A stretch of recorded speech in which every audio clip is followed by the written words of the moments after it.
Bismillah, alhamdulillah, wassalatu wassalamu ala rasulillah, wa ala alihi wa sahbihi wa man wala. Rabbi shrahli sadri wa yassirli amri wahlul 'uqdatam min lisani yafqahu qawli.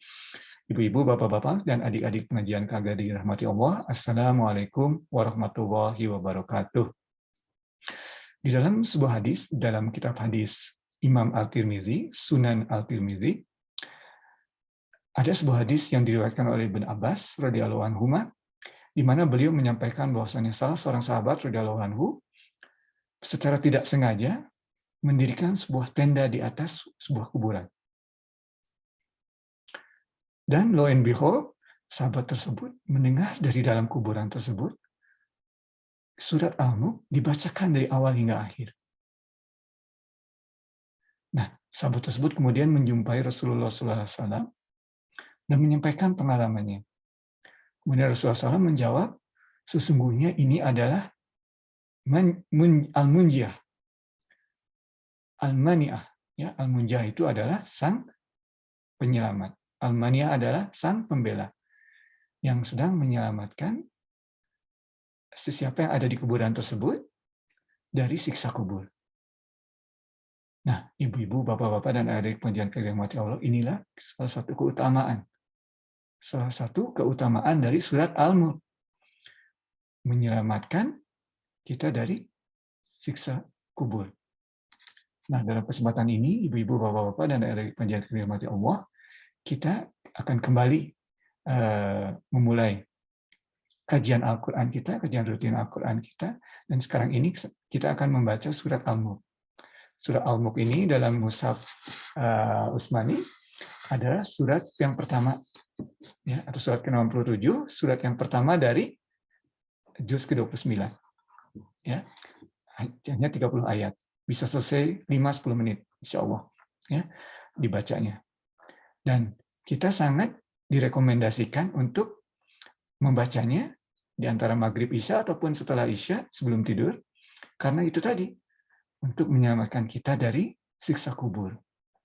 Nah, surat Al-Mulk ini adalah surat Al-Makkiyah. Surat Al-Makkiyah ini artinya diturunkan sebelum hijrah, ya, dari periode Makkah, ya.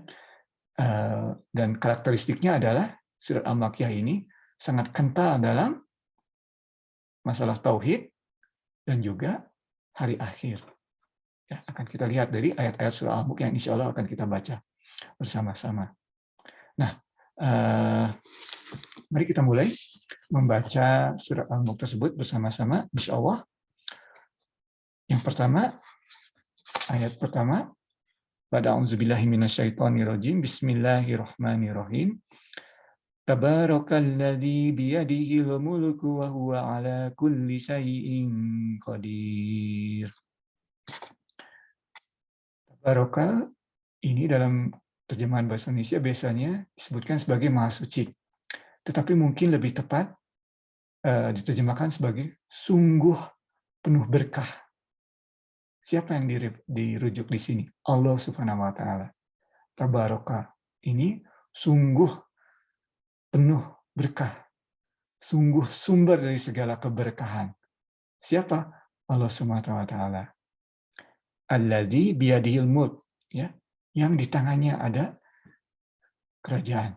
Di sini di sebuah retorik, ya, dari Al-Qur'an, bahasa Al-Qur'an retorik, di tangannya, ya, karena bisa saja disebutkan yang kerajaan ada di tangannya, tetapi di sini disebutkan yang ada di tangannya sebuah kerajaan, ya, untuk menunjukkan atau mengemphasize di tangannya.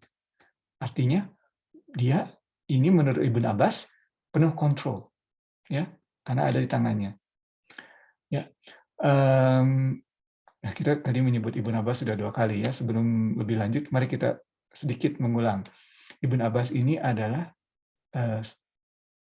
sepupu Nabi. Umurnya lebih muda, tapi sepupu Nabi. Ya. Jauh lebih muda, tetapi sepupu Nabi. Ayah dari Ibnu Abbas ini, Abbas, ya, seorang paman Nabi. Ya, Ibnu Abbas ini terkenal sebagai seseorang yang membaca Quran khatam 3 kali bersama-sama Nabi, 3 kali bersama-sama Nabi. Dan pada saat beliau tidak mengerti, beliau bertanya langsung pada Nabi pada saat itu. Bayangkan. kesempatan yang sangat emas, bisa membaca khatam dan bertanya langsung kepada Rasulullah SAW pada saat tidak mengerti 3 kali. Nah, Ibnu Abbas menyebutkan, ya tadi kita banyak mereferensi dari Ibnu Abbas tersebut. Jadi biadihil mulku, yang di tangannya ada sebuah kerajaan. Kita lanjutkan, ya. Kemudian wa huwa ala kulli syai'in qadir. Again, retorik, ya. Dan terhadap segala sesuatu, dia maha kuasa. Tidak maha kuasa atas segala sesuatu, tapi retorikanya terhadap segala sesuatu penuh. Beliau, Allah Subhanahu wa Ta'ala, berkuasa, maha kuasa. Nah, di sini Ibnu Abbas menyebutkan bahwasanya dari ayat sini kita dapat mengambil pelajaran bahwasanya Allah Subhanahu wa Ta'ala mampu untuk meninggikan derajat seseorang ataupun merendahkan derajat seseorang. Allah Subhanahu wa Ta'ala mampu untuk memberikan rizki kepada seseorang ataupun menarik rizki dari segala seseorang. Dan nanti di ayat selanjutnya kita juga melihat Allah SWT mampu memberikan kehidupan, menghidupkan ataupun mematikan seseorang. Beliau Subhanahu wa Ta'ala sangat kuasa dalam hal tersebut. Inilah yang Ibnu Abbas pelajari, atau Ibnu Abbas memberikan dapat kita pelajari dalam hal ini. Kita lihat tadi, ya, surat Al-Mulk, surat Al-Makkiyah sangat kental dalam masalah tauhid. Kita bayangkan pada periode Mekah banyak sekali umat Quraisy yang menyembah berhala, Tuhannya banyak. Kemudian umat Muslim datang dan menyebutkan ayat ini di hadapan mereka. Tabarakalladzi biyadihil mulk. Ya, sungguh sangat penuh berkah, sumber dari segala keberkahan. Allah Subhanahu wa Ta'ala, yang di tangannya ada sebuah kerajaan. Dan atas segala sesuatu, kerajaan tersebut dan yang ada dalam kerajaan tersebut, beliau Subhanahu wa Ta'ala maha kuasa. Ya, jadi suatu kontras terhadap kaum Quraisy pada saat itu, yang menyembah berhala banyak, ada Tuhan untuk ini, ada Tuhan untuk itu, dan untuk the other. Ya. Now, hanya satu Tuhan, sumber dari segala keberkahan yang ada di alam semesta ini. Ya. Dan dia mampu atau maha kuasa atas segala sesuatu, menghidupkan, mematikan, memberi, menarik, dan sebagainya, dan sebagainya. Ya, itu ayat pertama. Ayat selanjutnya, insya Allah. Alladzi khalaqal mauta wal hayata liyabluwakum ayyukum ahsanu amala wa huwal azizul ghafur. Selanjutnya dijelaskan lagi, alladzi, yaitu dia, khalaqal mauta wal hayat, ya, yang menciptakan maut, mati, dan hayat, hidup. Ya. Maha kuasa, kan tadi disebutkan. Menciptakan mati dan hidup. Ya. Untuk apa? Dilanjutkan. Liyabluwakum ayyukum ahsanu amala. Liyabluwakum, untuk menguji ayyukum, sesiapa di antara kamu, ahsanu amala, yang terbaik amalannya, amal perbuatannya. Nah, kalau manusia memiliki kekuasaan untuk menghidupkan, mematikan, seperti Raja Nemrud yang di hadapan Nabi Ibrahim alaihissalam menyebutkan, aku yang menghidupkan dan mematikan. Biasanya kalau manusia itu tirani, seorang tyrant, ya, bila memiliki kuasa. Tapi Allah bukan tyrant. Beliau menyebutkan, aku menciptakan hidup dan mati. Untuk apa? Bukan untuk tirani, tetapi untuk mengujimu. Siapa di antaramu yang paling baik amal perbuatannya? Ya. Wa huwa azizul ghafur. Dan dia Subhanahu wa Ta'ala aziz. Ya. Aziz itu maha perkasa dalam terjemahan bahasa Indonesia. Ya. Almighty dalam bahasa Inggris. Ya, jadi aziz itu kalau kita salah kemudian dihukum, no chance. Ya. Kita pasti akan menyerah karena sangat kuat, sangat perkasa. Kemudian kalau kita mencoba bersembunyi, tidak mungkin. Maha perkasa, dia pasti menemukan kita. Ya. tetapi kemudian diikuti Al-Ghafur. Nah, inilah Allah Subhanahu wa taala. Banyak sekali dalam Al-Qur'an, ya. Dia Maha Perkasa, tapi jangan takut. Dia pun Maha Pemaaf. Dia menguji. Dan bila kamu gagal, siksaannya amat berat. Tetapi Dia Maha Pemaaf. Ya, disinilah yang dapat kita ambil dari ayat ini. Ya, Allah Subhanahu wa taala tidak melihat dosa kita pada saat kita bersalah, kemudian bertobat. Ya, pada saat bertobat, Allah SWT tidak melihat dosa kita, tapi Allah SWT melihat bagaimana kita bertobat. Sebesar apapun kesalahan kita, tidak ada artinya di hadapan Sang Maha Pemaaf. Ya, dan di sini Allah menggunakan kata Al-Ghafur, bukan Al-Ghafir, yang juga nama Allah, ya, Asmaul Husna. Al-Ghafir itu Maha memaafkan, ya, apapun, maafkan, maafkan, maafkan, maafkan. Al-Ghafur ini tidak cuma memaafkan, memaafkan, ya. Tapi juga intensitasnya, ya, seperti disebutkan tadi. Apapun kesalahannya dimaafkan, ya. Aziz Al-Ghafur. Ya, seperti yang sampaikan tadi, bukan dosanya yang dilihat, tapi bagaimana kita melihat yang bertobat. Bagaimana kita bertobat yang dilihat oleh Allah Subhanahu wa taala, bukan kesalahannya. Apapun kesalahannya, sebesar apapun akan dimaafkan. Asalkan kita secara tulus bertobat. Ya. Di dalam ayat lain di Al-Quran biasanya Al-Aziz ini juga dipadankan dengan Al-Azizul Hakim. Al-Aziz, Maha Perkasa. Jangan macam-main, jangan macam-macam, ya, terhadap yang Maha Perkasa. Tapi beliau juga Al-Hakim, yang Maha Bijaksana. Alright? Ya. Subhanallah. Sungguh. Oke, kemudian salah satu juga yang bisa dapat diambil dari ayat ini adalah cobaan tadi sebenarnya bisa kita melihatnya sebagai suatu perjalanan hidup, ya. Jadi baik buruk, ya. Misalnya tadi kematian dan kehidupan, ya. Itu merupakan cobaan bagi kita, tetapi sebetulnya itu adalah bagian dari perjalanan hidup. Cobaan yang berat, apabila kita sabar, akan membawa kita ke surga. Rizki yang banyak, apabila kita tidak bersyukur dan tidak memanfaatkannya dengan sebaik-baiknya, akan membawa kita ke neraka. Mata kita sangat luar biasa, bisa melihat berapa megapiksel, banyak sekali. Tapi kalau kita tidak memanfaatkannya dengan sebaik-baiknya, digunakan untuk melihat hal-hal yang tidak patut kita lihat, justru akan membawa kita ke neraka. Alright, oke. Dan satu lagi ya dalam mengenai cobaan ini, kita dicoba bukan berarti kita ini tidak disayangi Allah. Nabi Muhammad SAW pernah ditanya, siapakah yang paling dicoba? Jawaban beliau, para nabi dan mereka yang seperti nabi.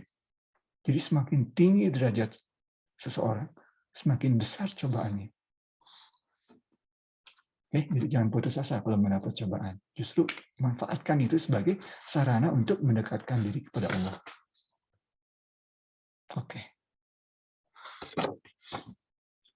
Oke, kemudian ayat yang ketiga, insya Allah.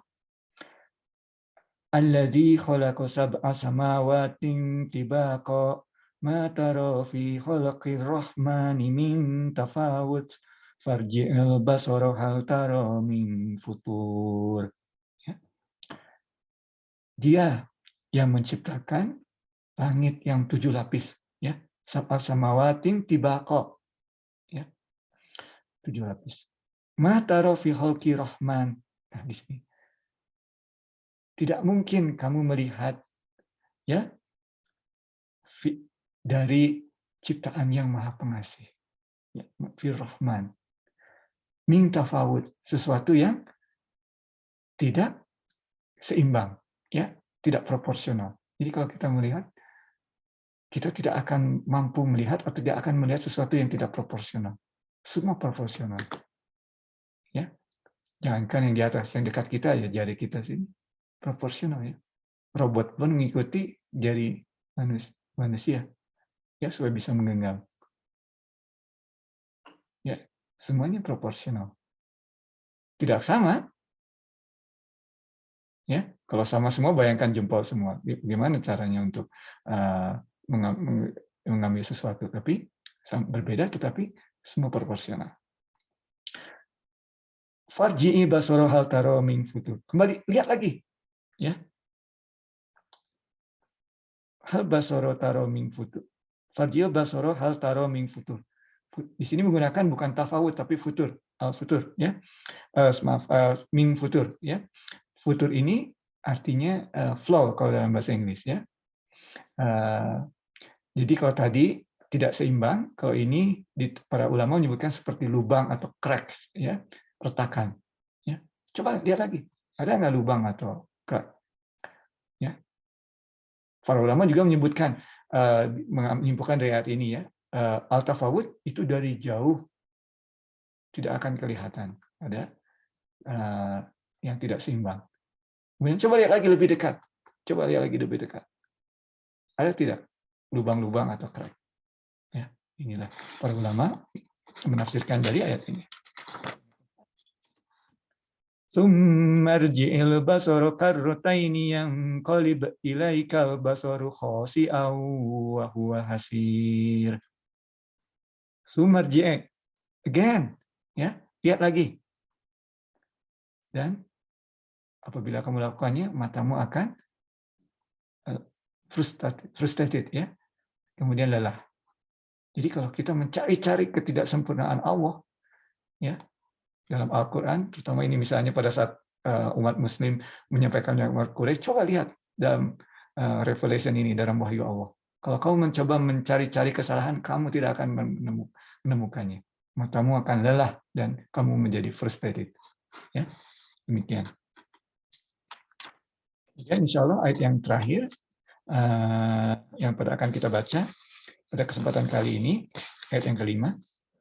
وَلَقَدْ زَيَّنَّا السَّمَاءَ الدُّنْيَا بِمَصَابِيحَ وَجَعَلْنَاهَا رُجُومًا لِلشَّيَاطِينِ وَأَعْتَدْنَا لَهُمْ عَذَابَ السَّعِيرِ. Sadaqallahul Azim.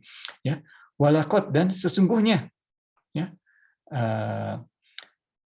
kami telah menghiasi langit yang terbawah ini. Tadi kan ada 7 tingkat, ya. Langit yang terbawah ini dengan cahaya bintang-bintang, ya. Dan selain sebagai cahaya, juga sebagai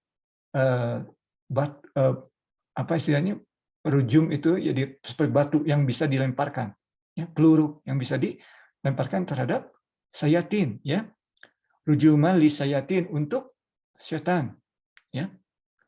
Wa atatna lahum, dan kami telah siapkan untuk mereka azab as-sa'ir. Azab di as-sa'ir ini nama lain dari neraka. Ya. Nah, di sini kita bisa melihat, ya, refleksi dari ayat ini. Pertama, sekarang kita melihat al-mulk ini alam yang bisa kita lihat. Alam yang tidak kita lihat, al-malakut istilahnya. Nah, tapi di sini harus menghubungkannya, ya. Selain dari alam yang bisa kita lihat, like bintang-bintang, ya, ada hubungannya dengan alam yang tidak bisa kita lihat, yaitu sayatin tadi, setan, ya. Dan kita lihat di sini juga bahwa bintang yang sangat megah, besar sekali, kan, tetapi punya tujuan dan tunduk kepada Allah Subhanahu wa taala dan melaksanakan tujuannya, seperti di surat Yasin yang pernah kita baca, ya. Nah, kalau bintang yang maha megah dan sangat bersinar tersebut tunduk kepada Allah dan memiliki tujuan, apalagi kita pun memiliki tujuan. Jadi Allah di sini ingin mengingatkan kita, ingat, semua yang ada di dunia ini memiliki tujuan. Insya Allah kita akan melihat tujuan tersebut dalam ayat selanjutnya ya. Dan ada juga relation antara kita dan makhluk yang tidak bisa kita lihat. Makhluk-makhluk gaib, alam malakut, ya, alamun mulk, alam yang kita lihat, dan alam malakut yang tidak bisa kita lihat. Ada, kita lihat. Ya, dan syaitan, wa'atadna lahum azabas sa'ir. Telah disiapkan oleh Allah azab karena kedurhakaannya. Ya. Nah, demikian kajian kita pada kesempatan kali ini. Yang benar hanya dari Allah, kesalahan dari pengertian Irfan sendiri. Barakallahu fikum wa afu minkum. Assalamualaikum warahmatullahi wabarakatuh.